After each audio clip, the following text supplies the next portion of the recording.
जिसके घर में तुलसी का बगीचा होता है, कई पौधे होते हैं, उसको कहीं तीर्थ जाने की जरूरत नहीं, उसका घर तीर्थ है जिसके घर में तुलसी के पौधे हैं।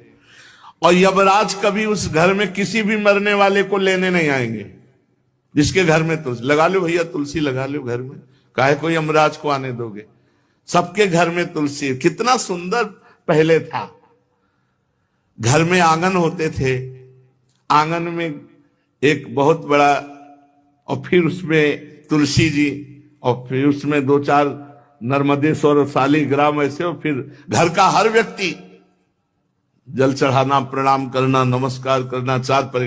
कितनी पवित्र पद्धतियां हमारी थी।